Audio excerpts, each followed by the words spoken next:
You guys asked me what type of engine's in here, and so I'm going to do a pre-trip inspection real quick and see if I can figure that out.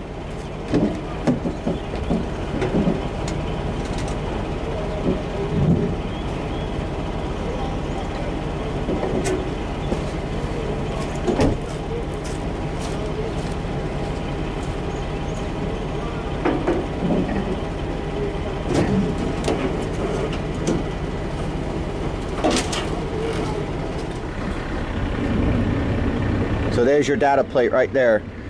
So you can take a look at that. Packer MX-13. So right here, you got your engine oil. Of course, you want to fire that up before you do anything.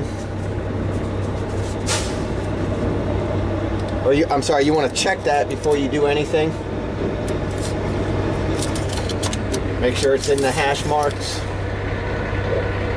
And it is. It's looking pretty okay.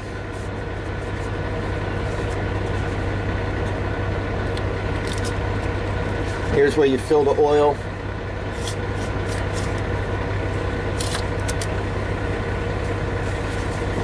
Transmission fluid right here.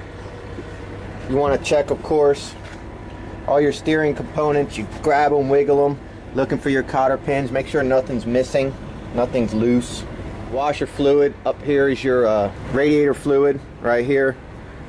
Basically, once we check the oil, once I check the oil, then I get in here. On the other side, I usually grab the belts, make sure that they're not loose. I look for any cracks and tears in the belts, make sure everything's looking all right. Look everything over for the general security of all your hardware. Make sure all your cotter pins are connected. You know, obviously nothing broke here, no cracks or anything like that in the leaf springs. Just do quick checks. You know, there's a big DOT thing to do, but in real life, we don't really go through a pre-trip inspection like you do when you get your CDL license. Basically, you know your truck. When you always drive your truck, you know your truck. So you're basically looking for safety. You're looking for the tires, the lug nuts. You're looking for engine oil, steering components, stuff like that. Underneath here's the batteries. So, you know, you open that up, check the batteries. You got your air tanks right here. Make sure there's no fluid in them. That can mess things up. We don't have too much of that problem in the summer and in the winter, but we can get it in the spring and the fall because you have the cold nights and the hot days. So, you know, you check your lug nuts, tires. Make sure everything's looking pretty good. If you want to know how much air is in your tires, you have to check them. You have to check them. Running low air pressures is just as bad as running flats. So when you hit them with a stick, you're not going to know. People will say they do, but they don't. We've had, in my last company, we had tire professionals come in that can prove it. That you just don't know. Professional drivers with a million miles don't know how much air pressure is in their tires, if they're riding safe or if they're not. They know if it's flat, but they don't know if it's safe, and that's the difference. So you have to literally check your air pressures. You got the def tank here, another air tank, got the fuel tank. All right, then we climb in.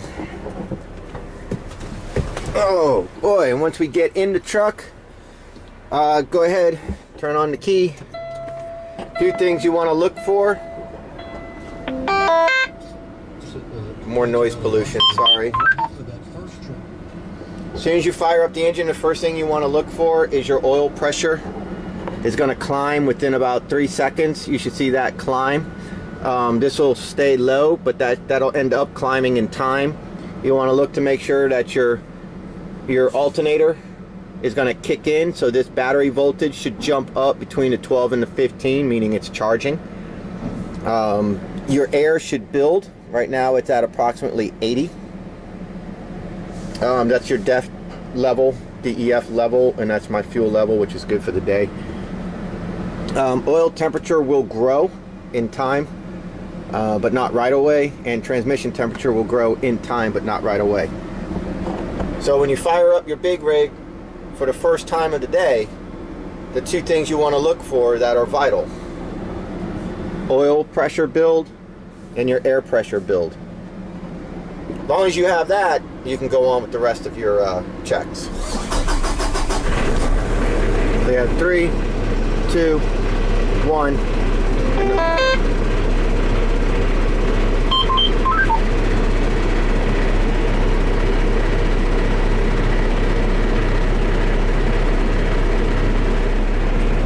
And then once the tank number 1 is full, tank number 2 is going to fill up as well. Once you fire everything up, then, you know, the checks that you do inside the cab, make sure your wipers work.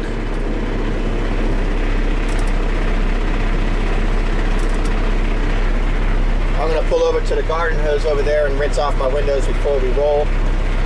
Turn on your lights, go outside, check all your lights, make sure all your lights are working on the outside, because DOT will pull you over if they're not. And then go ahead and give the engine about 10 minutes to warm up, get the oil running all around and get it all lubricated real good. And then you can also do a check of your transmission when you push these two. The oil temperature is too low. Oil life 99%. Filter's okay. Transmission health's okay. No codes. So the transmission's checking out good on the diagnostic. The other thing that you do is when it gets hot, you can check the fluid, but it's too cold to check the fluid right now. As you see, both air tanks are full, oil pressure's fine, and the battery is charging. The next things we should notice: the water should go up, oil temp should go up, transmission temp should eventually go up.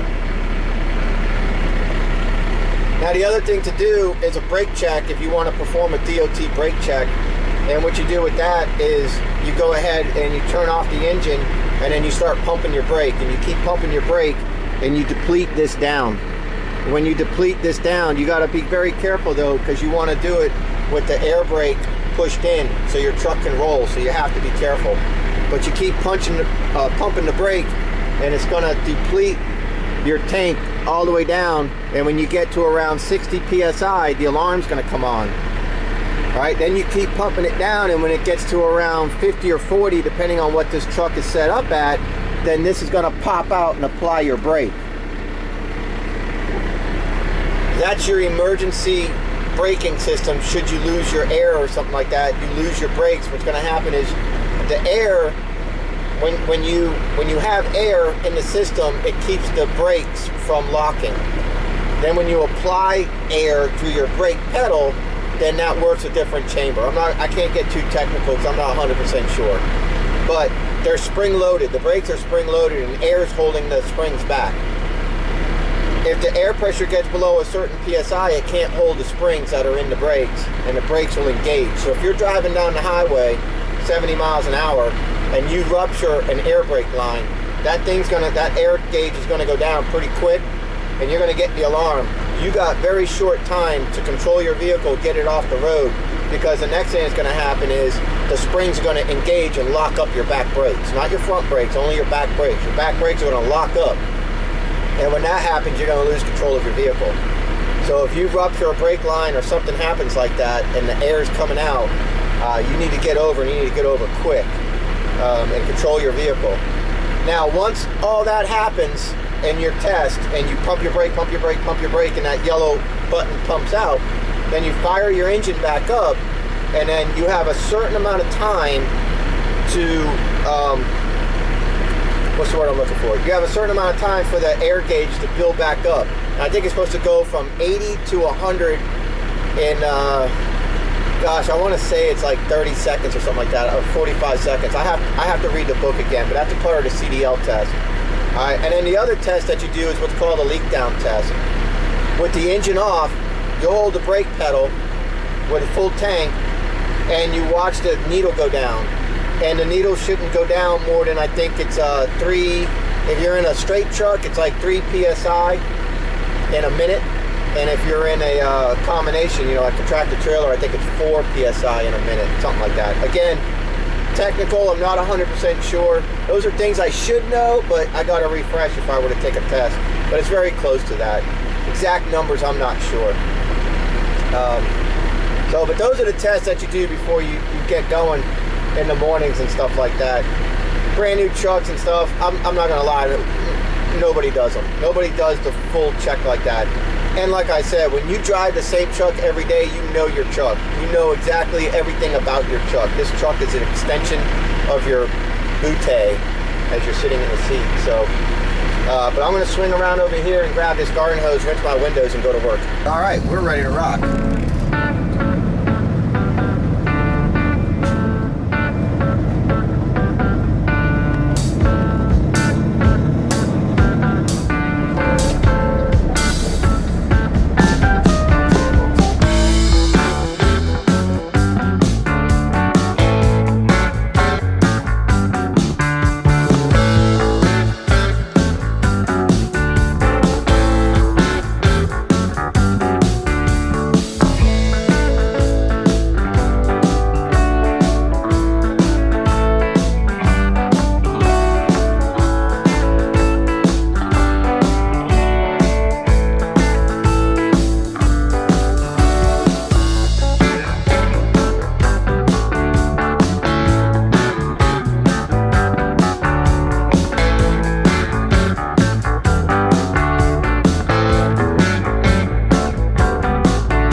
So Monday is tear day at the scale houses for all where we get our materials. So basically what that means is we got to go across the scale and get our empty weights, and they're going to go ahead and record that in the computer, and then for the rest of the week, as long as I drive this truck can go across the scale only when we fill up, because they already know what our empty weight is and they can charge our boss accordingly. So I'm going to walk into the scale house over here where the rest of my drivers are going, give them my name, my truck number, and they're going to go ahead and do the tear. We go across the scale. Too easy.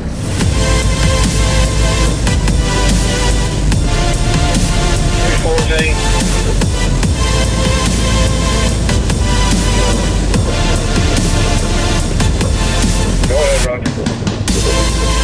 Sergeant, pretty sure it's small.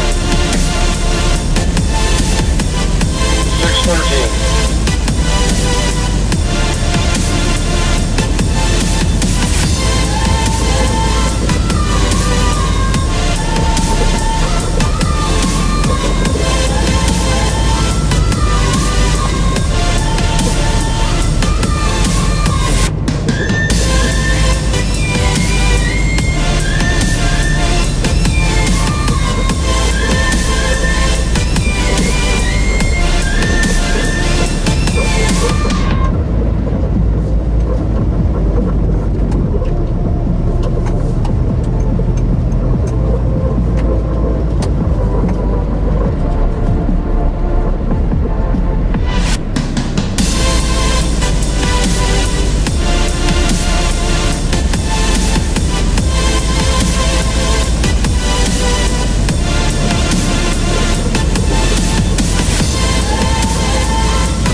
a captive audience and we wait to get loaded.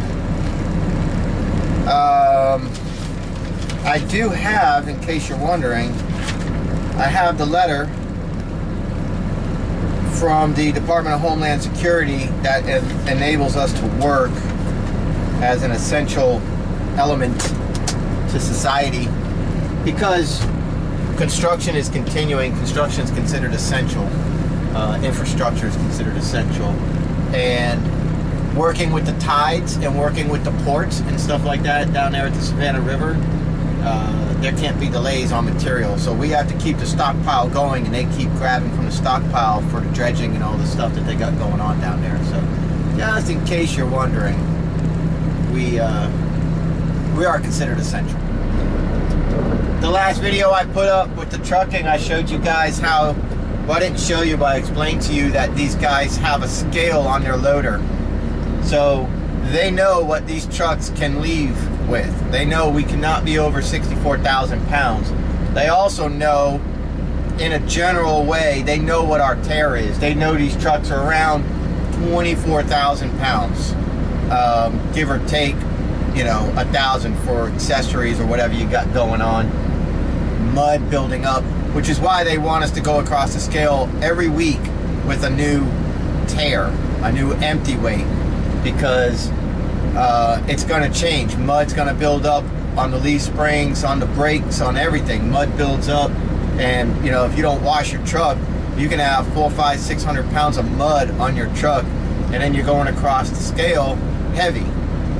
Then you got to come back and they got to scoop some out, or you're paying for material you don't actually have on board because they think your truck weighs 24,000 pounds, but you actually showed up weighing almost 25,000 pounds.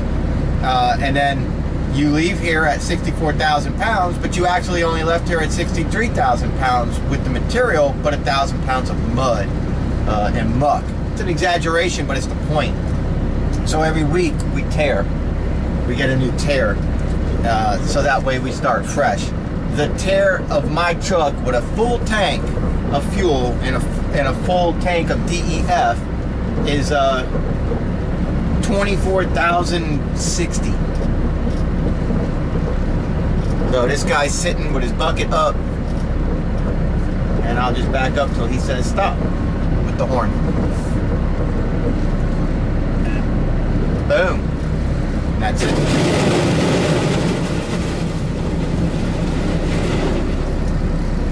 Jeez. So he just put in some, and his little scale thingy on his bucket told him that they just put in 10,000 pounds, let's say, or 9,000 pounds. Well, my truck tear is 24,000. I can leave here at 64,000, so I can take 40,000 of material off this yard. They're gonna put me at about 39,000 pounds of material, and I'm gonna leave here, or 38,000 maybe. I'm gonna leave here around 63,000 pounds. A small cushion to get me to the 64,000. Because again, this guy doesn't know exactly what my truck's tear is, but he has a general idea. They basically work it at 24,000, I believe. Maybe 23,500. But you're not allowed to leave here overloaded. They won't let you.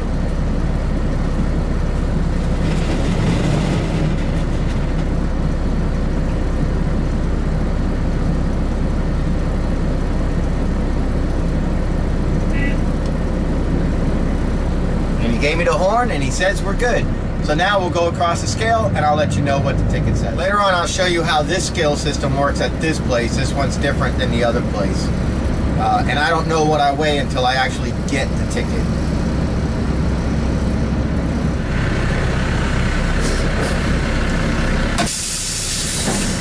Come to within freaking inches of this.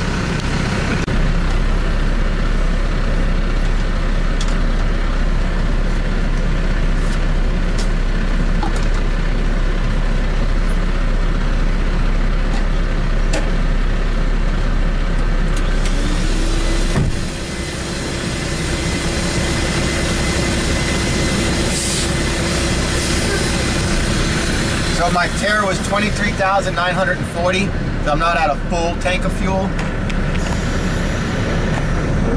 And I'm leaving the scale at 62,600 and I have 38,660 pounds of material on me. So he loaded me up with 38,660, and the little scale on his bucket told him that. Now, I already closed my tarp just before I got on the scale, so we're good there. And we out of here. All right, so once I get off the bridge here, we're about to hit this rock road, the dirt road, lots of bumps and stuff like that. I like to go ahead and pull my tarp off the load, get it off the back of the box. It's a lot of bouncing around back there, and even though we got big rubber feet that the tarp is on the tarp and goes down, it's not something I want to have happen from my boss. I wouldn't want that stuff. I wouldn't, you know what I mean? I wouldn't want my tarp bouncing around and beating up the box like that. And so I certainly, I think consciously like that, being a good company driver, I'd take that crap off. So I'm bringing the tarp in right now with the push of a button.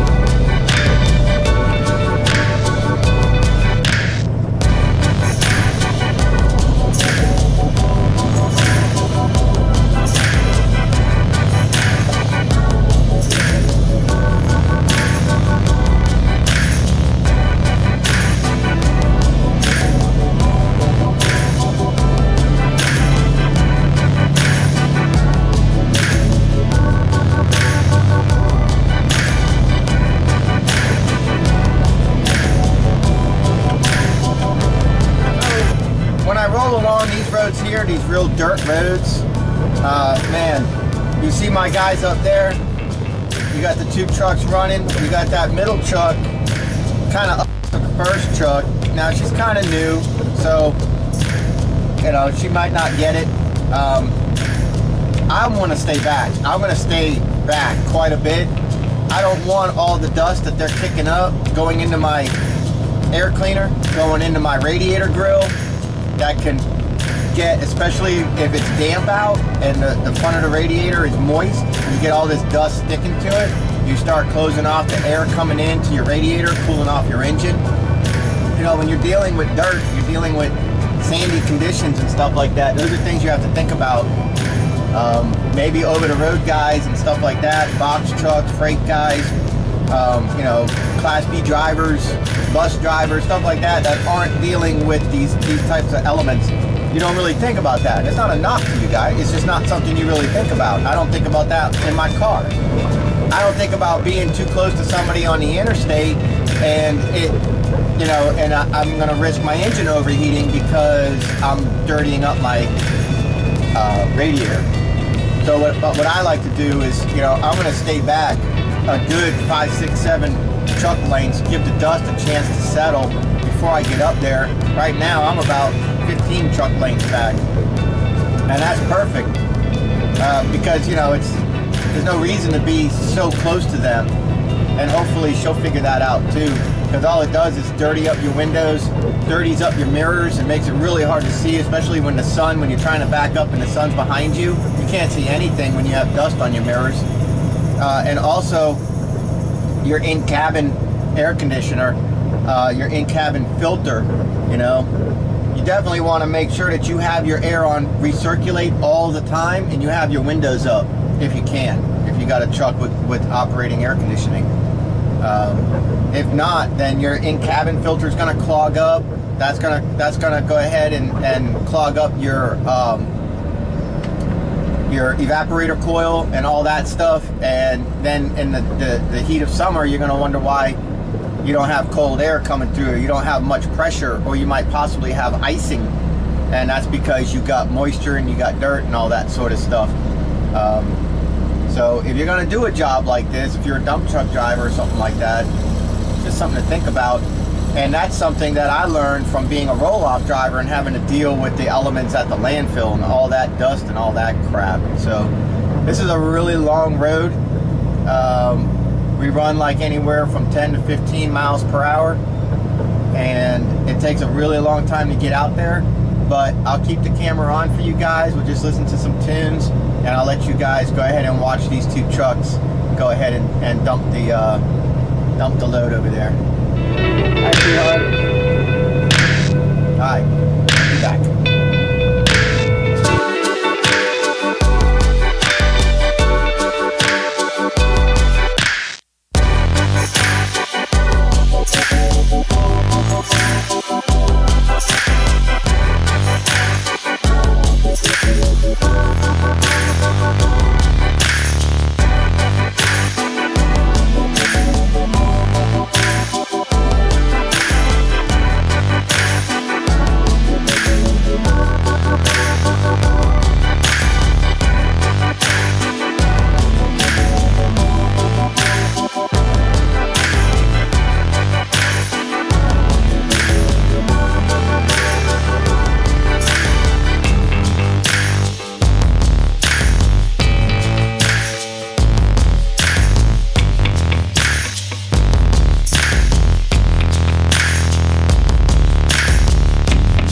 on the rock pile here for the number 2 load.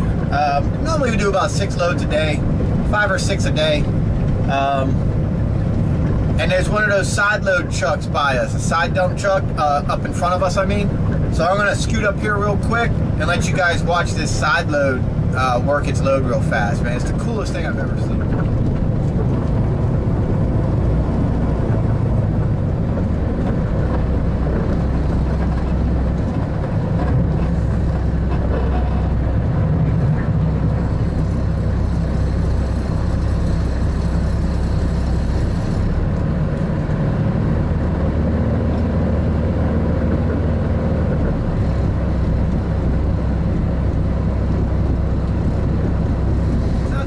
Thing I've ever seen, but it's pretty cool when it comes to this industry. That's pretty neat.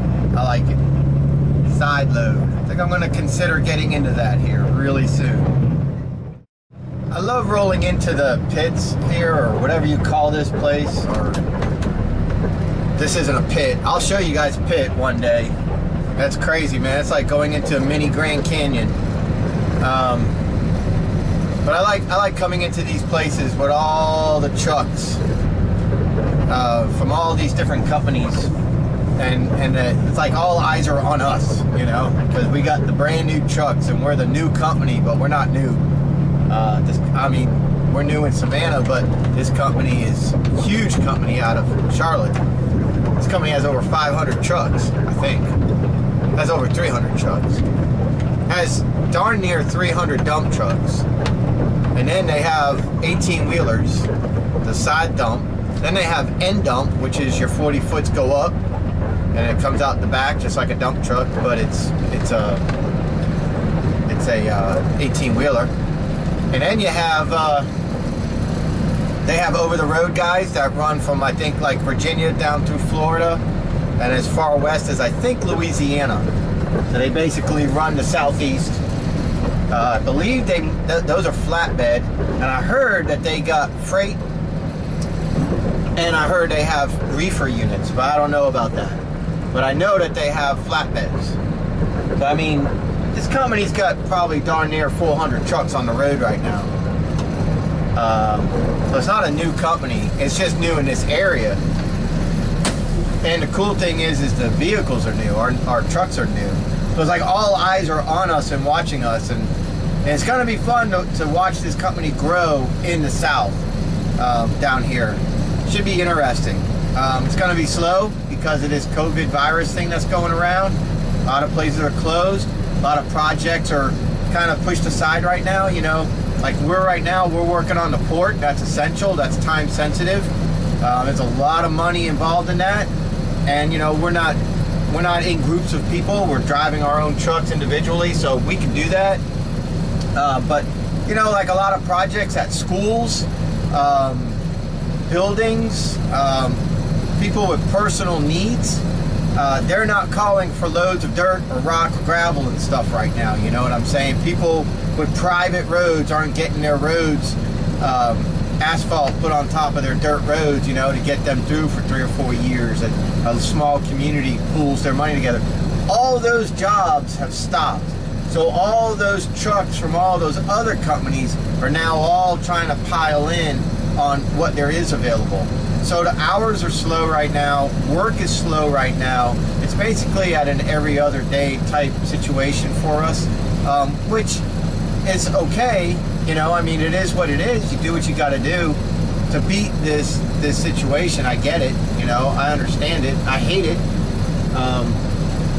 But it is what it is, and we got to do what we got to do. And when we come out on the other side of it, we'll all have this history to talk about. So something a little bit different that I can share with you guys is when I come home from work or mowing lawns, or whatever I'm doing Monday through Friday, I got to sit down with my boys now and become a school teacher. Because I have the kids. I'm full-time single parenting it with my 2 boys, ages 12 and 10. And so, like right now, they're home. They're playing some video games. They're doing what they would do on summer. But when I get home, then I have to be a teacher. I have to be a classroom instructor. I got the computer, you know, the websites that we have to go through for the schools, so the kids get credit for work being done, and I got to sit down with 2 kids in 2 different schools, or 2 different classes, 2 different grades, and I have to teach one and teach the other. And where the computer program makes it fun, like Prodigy.com, that's a cool math program for kids, all different ages and different grades and levels and stuff like that. I have to be there to help my sons figure out how to solve problems. So, for example, it might say 36 times 42.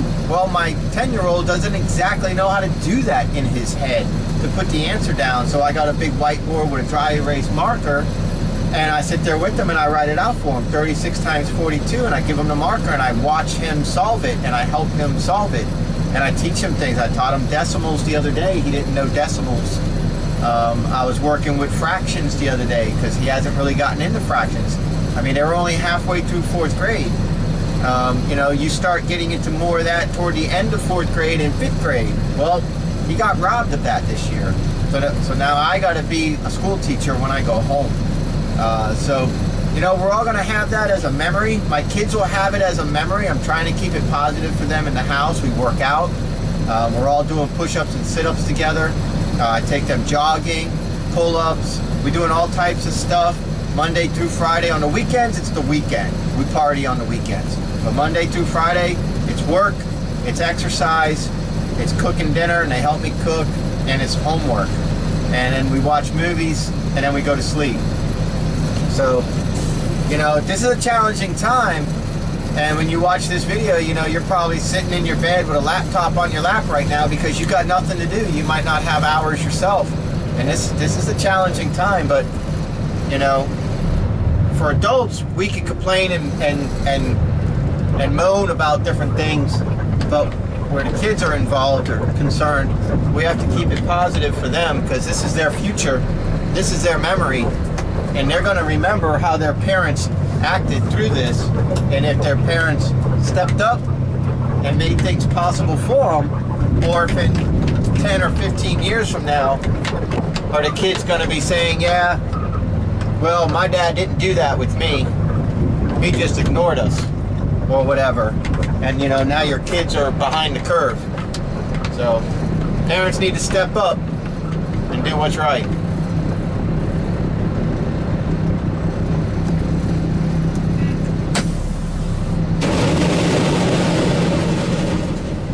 Once he loads me up, I'll take you guys across the scale.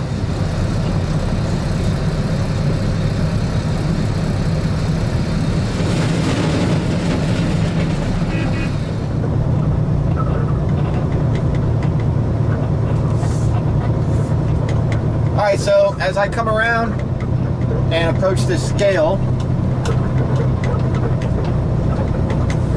there, I got my rims cleaned by the water truck. Make sure I'm not cutting anybody. This guy's waiting for asphalt. Okay. So you'll see that there's a tower on the other side of this asphalt silo where platinum is getting loaded up asphalt. We're going to go up on this scale here. And all the red lights and green lights are, I guess they don't work, or at least they don't work for us. Far to the right is the scale house. And to the left, there's a little light that's gonna flash. When he flashes that light, that means I'm good to go and I can move forward to get my ticket.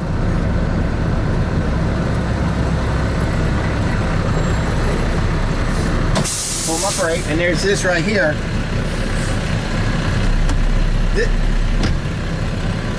This is gonna come like a bank teller. And that tube's going to come, and that tube's going to be the ticket. And then I send him back the tube for the next guy. Too easy. Eventually, he's going to send it. Oh, I guess he did. I didn't even hear it come. That was fast. I put this back.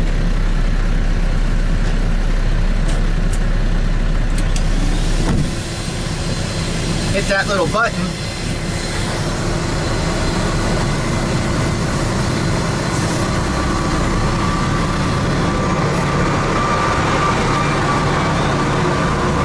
close my tarp.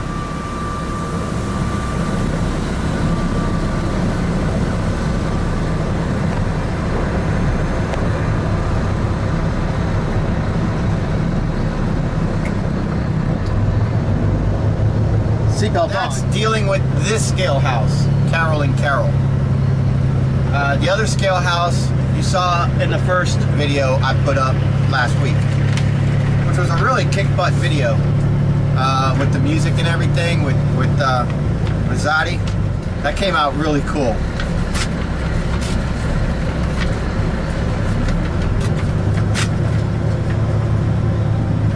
And our third truck is going to be leaving the scale in just a second, so I'm just kind of waiting for him to get up on me. And then we'll roll out.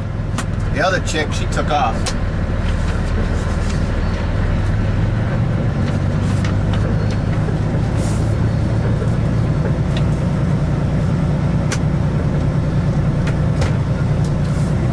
Okay, we'll head on out there now. We move over 4 million containers a year, and it's growing by 18% every year.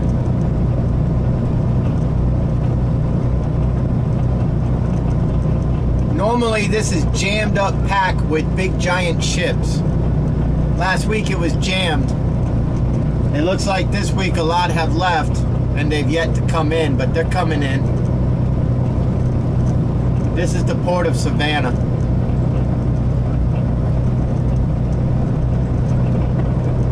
Those crane operators that unload the ships make 36 bucks an hour. How about that for a paycheck?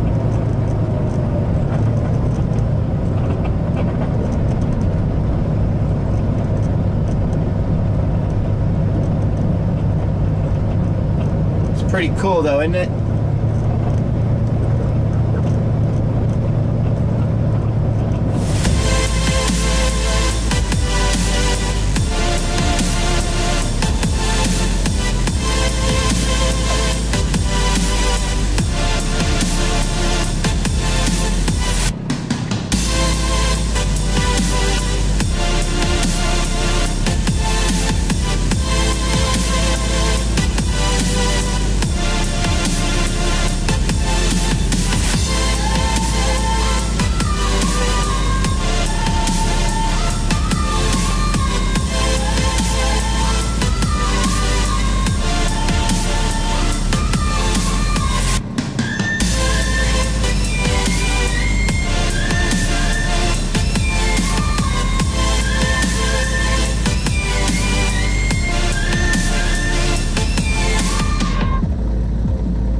Out to sea.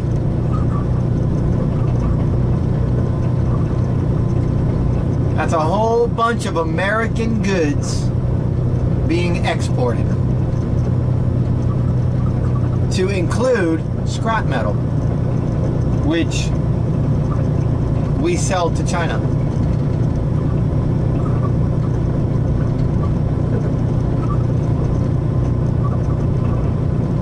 So we are done with our day pretty much for the most part here. This is load number 6. It's 3:26, almost 3:30. By the time I finish this long dirt road ride and drop this load and then bring my long dirt road ride butt back, and get off of here. It's going to be very close to 10 minutes to 4. Then we're going to shoot down the interstate and hit the fuel pump. And around 4:20, 4:25, we should be rolling into the yard for a 9-hour day. 7:30, 8:30, 9:30, 10:30, 11:30, 12:30, 1:30, 2:30, 3:30, 4:30 for a 9-hour day. Tomorrow I will be doing some more filming, because tomorrow I'm going to do what's called milling. And that is where, you ever see how they rip up asphalt? They have the machine and it's got a chute with a conveyor belt, and it brings the stuff up and it falls into a dump truck or whatever they're loading it into.